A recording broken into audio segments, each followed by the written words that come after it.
Well, what we're doing is we're practicing the distributive property, and the thinking part is going to come from you, where you're going to take 30 to 60 seconds, I'll give you the time, to think about the problem I'm giving you. Work it out on your piece of loose leaf paper.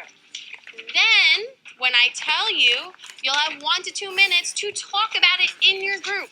Come to a collective answer so that you all agree on it and write your final answer on that whiteboard that I've given you. Ready? Here's your first question.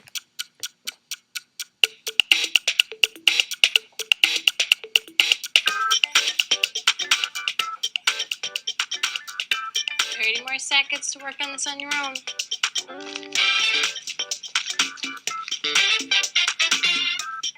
Okay, talk it out. You have a minute and a half. Discuss your answers. Within the group, they had to talk about what the answer that they came to was, and they discussed with themselves why it was what it was. And then within the group, they were able to deduce whether the answer that they either all came to was correct or whose answer they were going to go with and why. Yeah, it's got to be 24. 24 is the last number. But I think, yeah. I got negative 68x plus 40. I typically group the students by ability as well as personalities.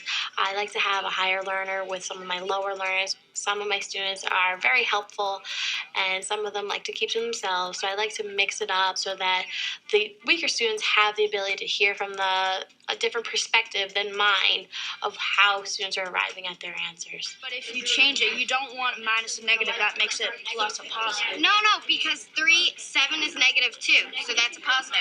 I was pleasantly surprised by some of the conversations that I heard. Negative. It was nice to hear some of their reasoning of why things would either cancel out or why things would distribute the way they did. All right, time's up. Hold up your boards. Look around. You all have the same answer. Do you think that's coincidence? No, that's because you're all right. The whiteboard was for them to put their final answer on. The whiteboard allows me to visually check in with the students without having to constantly be monitoring, because even though I can walk around, them holding it up gives me an idea of, okay, you're getting it right, you're not getting it right. And plus, they like to use them. They think they're fun to draw on, and it's different than just writing on a piece of paper. All right, talk it out. You have 2 minutes. I got negative 10x plus 26. I got negative 2x. Minus 28. I got negative 12x. Okay. I typically call on students who get their questions wrong. That way they can talk to me about why they might be wrong or where their mistake was. Guys, what could you have done wrong back there? I used the 6 to multiply the parentheses, and Ben used the negative 8. And Text Talk Time is a discussion structure that I created in order to give the kids an opportunity to talk about a text that we had been reading during the week. It's an opportunity for them to call the shots and to discuss what they were thinking when they read the text. And it's also an opportunity for me to ask questions that challenge them and that I'll later expect them to respond to in writing. Before we get started, I want to go over the expectations like we do every single time. One person speaks at a time. And lately, remember, we've been kind of talking about how sometimes we get excited and we all start joining in and blurting out. And that's okay every once in a while. That happens in normal conversation. But we just remember that if I call for the zero noise signal, that we're all going to come back as a group and hear one person. Listen carefully to the speaker.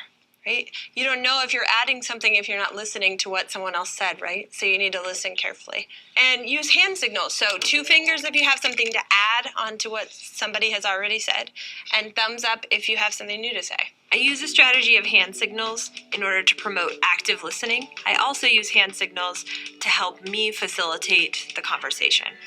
Oh, wow, lots of thinking. This strategy has been really effective because raising your hand wasn't enough. It gives students an opportunity to show me that they have something to say. Phineas, you have something new to say, looks like. Okay. I have 2 questions. Pose them to the group. Okay, so the first one is, what happened to the ship after they left? The ship that was going to come and they waited? Can we go to that part? Do you know what page it said that on so we can... I think... Well, we heard that in the beginning that For the first 20 minutes of the conversation, I'm just choosing students and trying to give turns to an equal number of students from different parts of the circle. I'm the facilitator in this discussion. Natalia, you have something to add? Mm-hmm.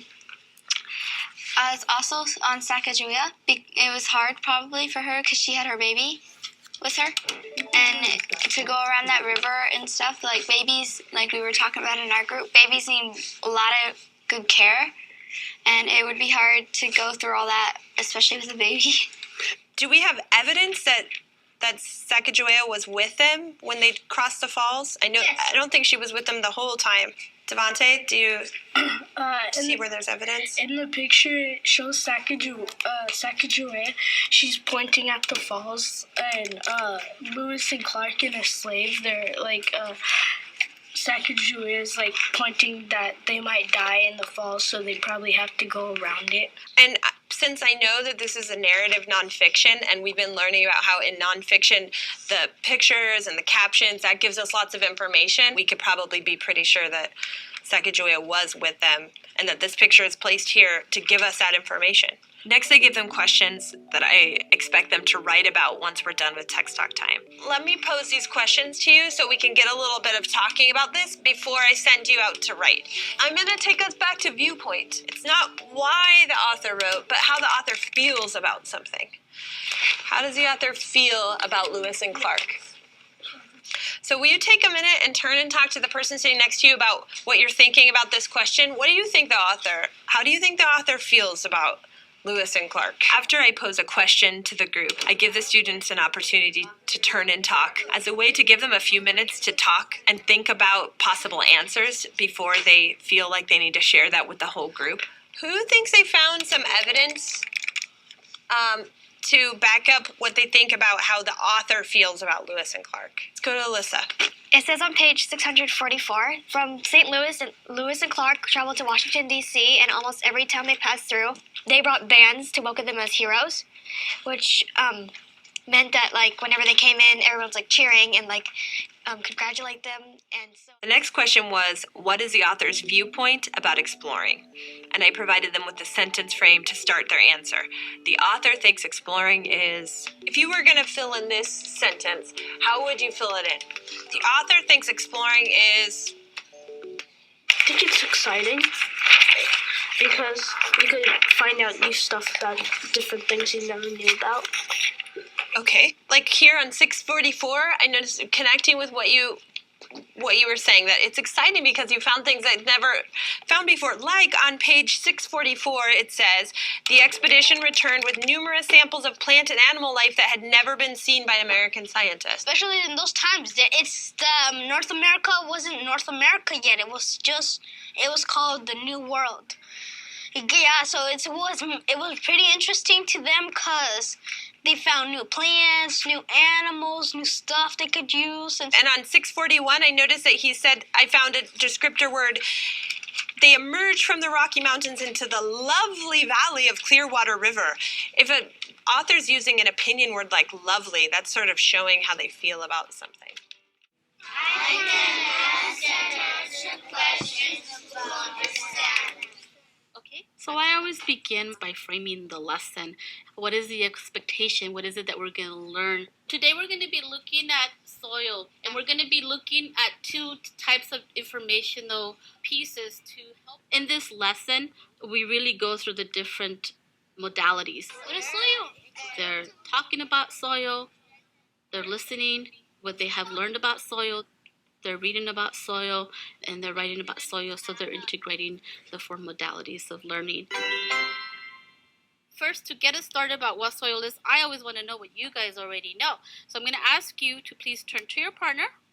Turn to your partner. So once I share the objective, when I start a new topic, I do want to tap their prior knowledge. okay, soil is like dirt where the plants grow.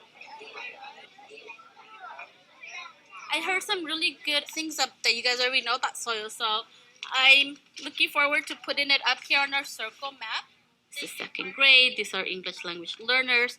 The circle map is a very good practice to use with English language learners because it's helping them to build academic language. Now, let me ask, what is soil? Soil is dirt that feeds your plants because the dirt has some vitamins for your plants to grow. Okay. If you didn't have soil, your plants would die and it wouldn't grow anymore. Soil is dirt. So soil is dirt? Soil is where plants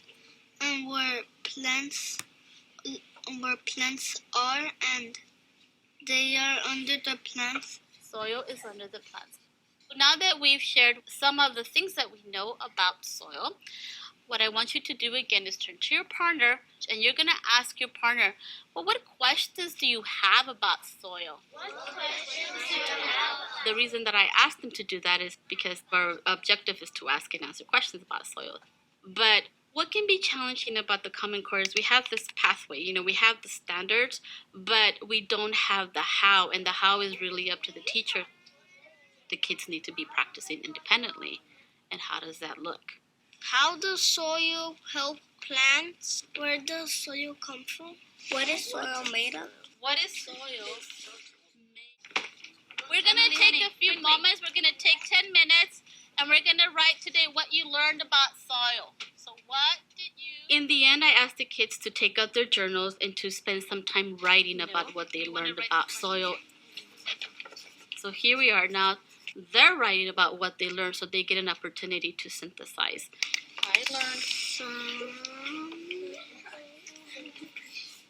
animals.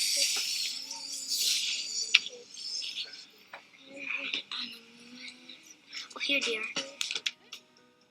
One of the things that I read that made a big impression on me said, what is reviewed is remembered. And so I really want to help them internalize the knowledge that they are learning. And that is why I have them write and share. In closing the lesson, I always like to bring my kids to the rug, and I always want to give them an opportunity to communicate with each other what they've learned. I learned that worms live in soil. I also learned that cells is smaller than sand but bigger than clay. Another thing I learned... Sharing with one another, they're communicating what they're learning. They are listening to one another, and they're using the academic language. And in a way, it's validating the knowledge that they're building. And in sharing with the whole group, that knowledge becomes part of the collective classroom knowledge.